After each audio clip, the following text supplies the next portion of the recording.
Gary DePaul with Unlabeled Leadership. Welcome to Episode 6, Peter Popovich and the Pickled Lifelong Journey. Now try saying that 3 times fast. Let's get started. Describing Peter as an entrepreneur is an understatement. He is a keynote speaker, an executive coach, consultant, and franchise owner.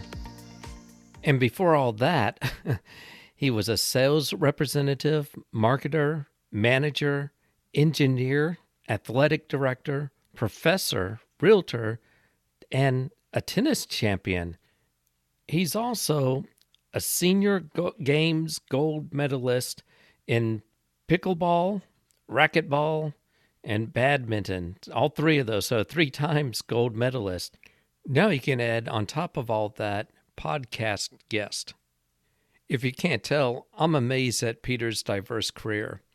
But I will say this, there's an underlying theme in Peter's career, and it's a combination of 2 things, and that is curiosity and lifelong learning.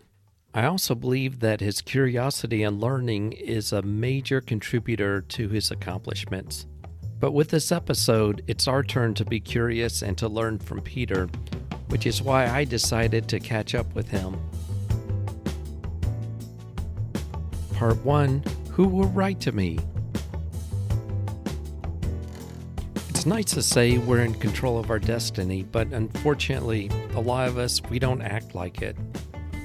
We'll express things like our circumstances are tough, the economy's down, and we'll even blame other people for our missteps. Peter has some insight into what's in our control and out of our control, and he tells it to us in a story. Here's Peter talking now. There's a saying that goes, when the student is ready, the teacher will appear.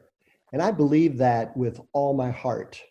And I'll talk about this later on, but this particular situation was such a powerful learning experience that I reflect and share on a regular basis.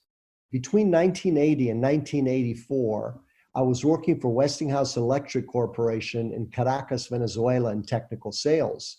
I'm an engineer by training. I was single at the time, excited to go to a foreign country and expand my learning and learn about different cultures, learn the language. So I was really excited to be down there. Was this before or after you learned Spanish? So I had some high school Spanish. Okay. But I really wasn't fluent in the language, no. So I'm in Venezuela and I'm there learning the language, learning the culture, learning my trade of selling electrical equipment to utilities, but I was getting a little bit homesick. Typical stay assignment was 2 years. I ended up being there 4 years and really enjoyed it. But after a year or so, I was getting, a little bit homesick. Sure. I remember contacting my sister. Her name in the US is Miriana. Some people call her Mary Jane, some people call her Marijuana, but she's my little sister, 1.5 years younger than I am. And I was complaining to her about how, no one was writing letters to me. And I really would love to get some letters. And she thought and pondered for a while, and then she asked me this question that was really life-changing.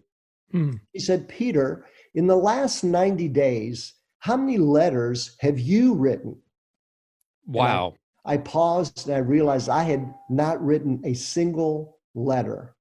With that being said, the principle that comes into play that transformed me is this whole idea that whatever you want, you should give it away first. For example, if I wanted more letters, I needed to write more letters. If I want people to be nice to me, I need to be nicer to more people. If I want to make more money, I need to tithe or spend more money. All these principles made a lot of sense to me. And over time, there's this principle called principle of reciprocity, that whatever you give, it'll come back. You give good vibes come back. Well, the ultimate test for me was several jobs later on. I was sales manager in a high-end residential community. And I was leading a sales force and a staff And I was getting frustrated that I was having to control stuff and manage stuff. And, I was wishing that more people would do more stuff. People were not stepping up and contributing to the team. It was mainly you just trying to get people to do stuff and make sure things were taken care of like that. Yes, I just didn't want to be always solving problems. I wanted them to step up and solve things. I wanted them to grow bigger and better. I wanted to be in more control. And then I reflected back, the 10 or so years before then, and I started thinking about my sister's question. And I said, maybe the way I get more control is I should give up control. So for several days, weeks, and then it continued evolving, I just decided that I wasn't going to try to control my salespeople or control my staff. And what that meant is when situations came up, I would engage them in a conversation about, well, how do we move forward? Here's a problem. What do you suggest? How would you like to contribute? Who else can we pull into this situation? As opposed to stepping into these challenges and opportunities and coming up with my answer, my suggestion, my recommendation, my diligence, my drive. Yeah, there's a couple of things I'm hearing. One is, and these are some leadership beliefs, that command and control is a shared responsibility. And I'll couple that with leading well is about empowering others. Yeah, well, command and control only works in very limited situations. That as a business management model in the past no longer applies. It has to be more of a collaborative engagement, empowerment model. When people start talking about command and control, my first thought is it has to be only on a situational basis where both the commander and the soldier agree that someone needs to be in charge and the commander needs to make a decision that the soldier can follow. And I'm not just talking military, I'm talking about all situations. And I'm sure you're familiar with the situational leadership model. That's the first element. That first element of directing only applies effectively if the employee is at that stage where they need direction. For example, when you start in a new job, I don't care how freaking brilliant you are, you need someone to teach you the ropes, how things are done, where the resources are, the people are. So you want to be directed. You want to know where the freaking bathroom is. Someone needs to tell you. You can't say, you know what, let me figure out on my own. Make sense? Yeah, it makes sense. With your situation, when you started including them, when you started asking their opinion and trying to get them to help contribute more to problems and situations, how did it work out? Well, it worked out slowly but surely, very effectively. And it is the concept that I've applied ever since. How important it is to engage people in the solutions. Great leadership is not about command and control. Great leadership is more along the lines of engaging, empowering, leveraging, supporting, having the answers come from the collective as opposed to from the brilliance of the leader's mind. There are a lot, and I've had plenty of experience where I've worked with brilliant leaders. No, brilliant individuals who are in leadership positions, but were not very effective at engaging the rest of us because they would say, here's the problem, ask for recommendations, and then scoff those recommendations and say, here's what we're going to do, and we will dutifully follow. That model disengages folks. It makes them become pieces of furniture. It makes them become robots. And no one wants to be a robot. You know, what I'm hearing is another belief around leadership called control erodes relationships. Those three words. Well, control erodes all relationship. Try to control your kids. Okay. Wait. Try to control your spouse. See how that works for you. Yeah, that would last 3 seconds in my head. And then after that would, no. No, Well, that's a because really good point. well, we learned. I mean, just remember how we grow and evolve from being very dependent, being children Yep. and needing help, but we fight like crazy to become independent. Yes. Gary, it's great to be independent. However, to get to the next stage of evolution is to go in this area of interdependence. How do you lean on people? How do you collaborate? How do you engage them? How do you empower them? It cannot be by taking control. It most time has to be about giving up control, which is, I think, one of your 7 principles. Yep. I think people need to listen to this part of the podcast 3 or 4 times because you have given up so many underlying beliefs and principles of leadership in just one story. I mean, that's incredible. Thank you. Well, think about who our best teachers are. I contend it is our family first, and in this case, my younger sister that continues being a great teacher. And since then, not just professionally, but personally, my wife, Virginia, and then our 31-year-old, soon to be 31-year-old daughter, Natalie, the best teachers I've ever had.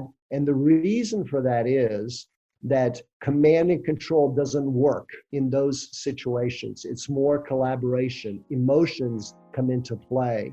And so frequently emotions end up undercutting relationships and effectiveness in, quote, leadership and or management roles.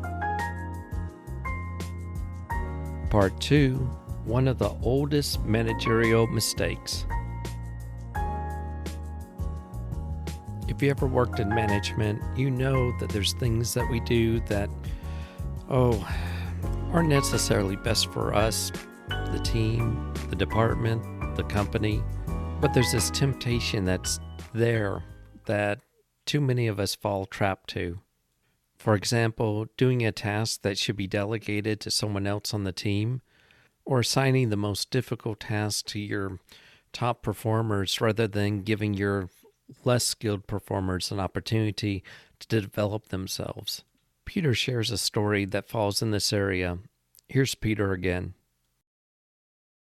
I was providing leadership training for a manufacturing company. As you know, as we all know, there's so much information out there. And I specifically like the situational leadership model, but there are plenty of models. And I was trying to cover several of them to give the employees and the leadership team different tools and perspectives to apply. Well, during that process, I made sure that I spent a bunch of time with the CEO of this company so that I could understand what they already had in place, what worked, what didn't work, so that I didn't go down a path that would be counterproductive. Well, you're not offering a cookie cutter solution, are you? Absolutely. There is no cookie cutter solution. Even if it is cookie cutter, it's just for frickin' cookies. It is not for relationships. Gotcha. You have to customize it to the situation, to the individual that's going to need to implement it. When you're teaching or consulting, you're not going to be there day in and day out to apply it. Yes. So in working with this CEO, I said, what is the biggest challenge, relative to leadership? And what this individual said is, I am so tired of my people asking me a bazillion questions. And he's not talking about just people working in the building. He's talking about the executive team. And he says, I wish that they would just solve these problems on their own rather than always checking in with me. And I thought about it and I said, well, first of all, let me ask you, how did you become CEO? And his comment was, well, I actually started out in the shop and I just, worked real hard. I was diligent. I came in early, stayed late. Whatever needed to be done, I was willing to roll up my sleeve. When I saw a problem someplace that wasn't within my area, I would just jump in and I just love solving problems. And I said, well, so is your secret solving problems? He goes, yes, I love helping people. I love solving problems.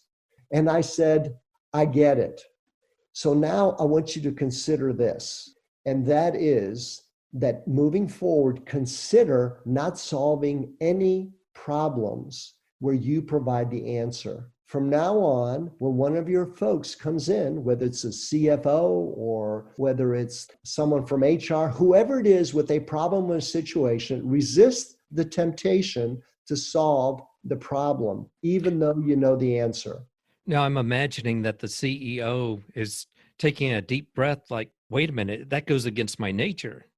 Yes, it was over a year in this relationship before I felt that I'd earned the trust. So, what I suggested was try this.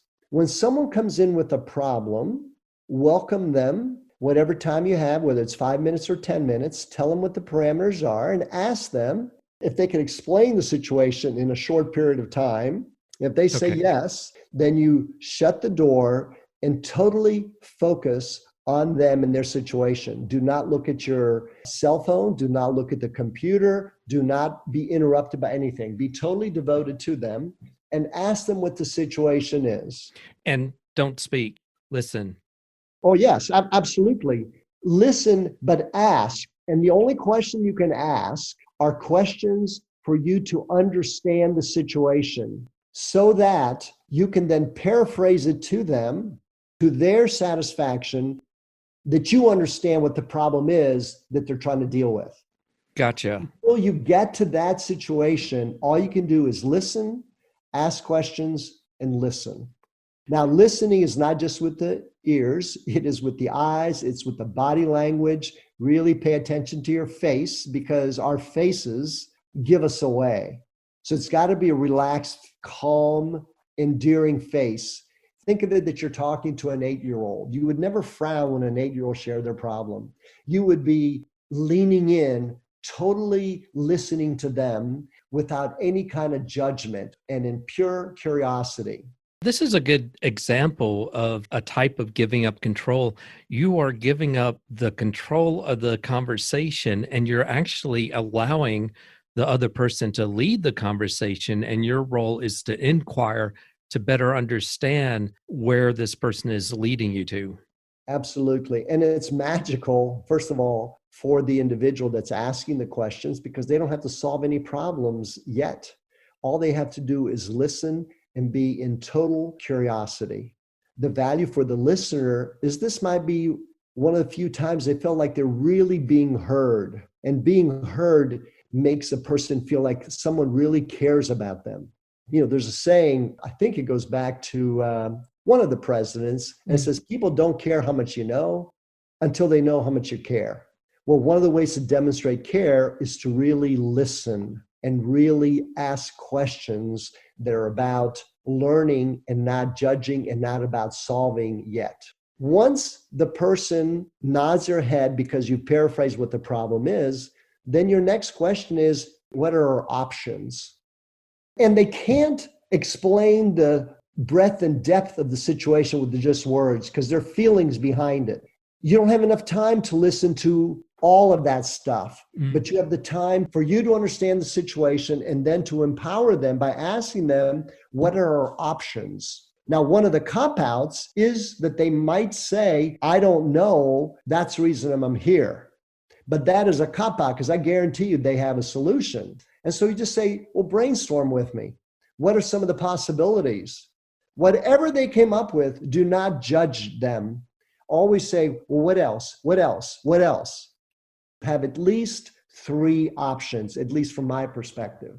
You know, I had a VP of sales that I reported to at one time, in sales and implementation, and I was telling him about a problem, and he looked at me and said, "That's not my problem."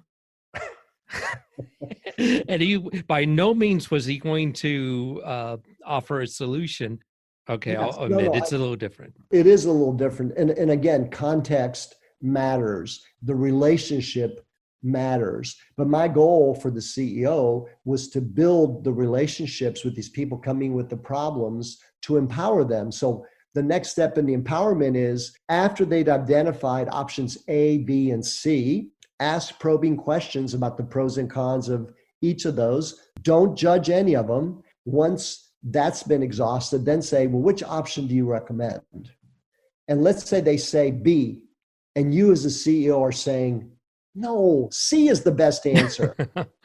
Bite your tongue unless B will be driving them off a cliff, because there are multiple options to a situation, to problems. Empower the individual, because if you say no, C is the answer, it's no longer their problem. it is now your problem whether it works or doesn't work. Because if you tell them, do C, if it works, you might or might not get the credit. If it doesn't work, you will get the blame. So stop solving problems. By your logic, you can also say, as the CEO, why did you choose B over A or C? Sure, exactly. Because now what you're doing is you're teaching them how to be a critical thinker. You want them to think about these things rather than the minute they hit an obstacle, they run to the CEO or they run to someone else rather than trying to solve it. Once they go with B, try it, let me know how it goes. So they come back a day, a week, whatever later, and you ask them, how did it go? And they say, yeah, it worked out. B worked pretty good. And you go, well, great. And they might say, I should have done C. That was probably a much better path. Resist the temptation to say, I could have told you that. Instead, say, well, why do you think C would have been a better solution to that particular situation? Let them explain it. So here's what's going to happen over time. They're not going to come in with just problems. They're going to come up with solutions. And because you're not punishing them when they are wrong and taking credit when they're right, you're teaching them to think, to identify the problem, to come up with the options, to evaluate the options. And then if they're not sure whether it should be B and C, now they come to you much further in the decision-making process. They're much more intelligent. They're much better thinkers. And what your line of questioning and approach teaches them how to be better leaders. And this is where the leadership now becomes an acorn that grows into the next tree. Now, the behavior that you're using with them, they'll apply with their people. And this has a cascading effect that permeates the organization. But it starts with the leader, whoever is at the top of this problem. And by the way, this also works in the opposite direction, leading up the organization. But in this case, it was so much fun to watch the CEO from being a very successful command and control individual to being an even more effective, liked, appreciated leader of now new leaders, as opposed to just followers. Part 3, the mirror enables consideration and serious thought. Habits are like muscles. You have to use them to strengthen them, to grow them, to develop them. And there's some habits that we really should develop on a regular basis. Peter challenges us with developing this one particular habit. Here's Peter again. The one thing that I wholeheartedly recommend for everyone and anyone is to, on a regular basis, stop and reflect. If things are going really well, catch yourself and say, hey, why is this going really well? What am I learning? What's working? What could be better? What do I need to continue doing? What do I need to stop doing? What do I need to start doing? This whole idea of having regular, committed, structured reflection. I used to suggest when I've worked with individuals that they need to reflect at least 3 times a day. The first one is in the morning to sort of start thinking about the future. Where's the goal? What are they trying to accomplish? What would make the day great? And then midday to make sure that they take time to have lunch, not at their desk, not looking over spreadsheets or whatever their work is, but really take a break and reflect, even if it means just looking outside or taking a short walk. Reflect on what has worked and reflect on what the rest of the day is going to look like and reflect on what they have learned. And then at the end of the day, reflect again and sort of create the business closure for the day. So before you cross the threshold of stepping into your personal life, you have closed the door by reflecting, jotting down, if that's you're comfortable with, what your goals are starting tomorrow. So then you can be fully engaged in your personal life, whether that starts at 4 o'clock, 6 o'clock, 8 o'clock, but have closure. So 3 times a day reflection. What I try to do now is reflect all the time, meaning I try to pay attention to what I'm feeling, what is going on every chance that I get. Now, it's not every minute, but on a regular interval, interrupt what is going on to assess and reflect on what I'm experiencing, what I'm learning, and what am I going to do about what I'm learning. I haven't thought about reflection in this way. Thinking about it, it seems that reflection is like a muscle that you have to develop over time. And it's not something that's natural for you to do, but Right. doing it 3 times a day and even adding a 4th time is a way of building that muscle. I would even encourage tracking. Did I reflect in the morning? Did I, how many times today did I reflect until it becomes more of a natural part of you? So this is where you use tools to put the structure till the habit is created. And then it's a habit. You don't even think about it. You just automatically do it. I mean, how did you learn to drive a car? I still have flashbacks of how difficult it was trying to stay between the 2 lines, on the roads. And now I don't even think about it. It's like my body just does it. I can do it mindlessly. Thank you, Peter Popovich. To learn more about Peter or to contact him, go to the show notes for links. If you have a question or want to make a comment, an audio comment, go to unlabelledleadership.com. There's a icon that says message, and you can leave a message up to 1 minute. If you like the show, go to iTunes and rate it, and leave a comment about what you liked about the show, how it's helped you, and I may play it or read it on the air. If you'd like to support the show, go to unlabelledleadership.com, click the support link, donate 99 cents. Most importantly, thank you for listening. Lead on.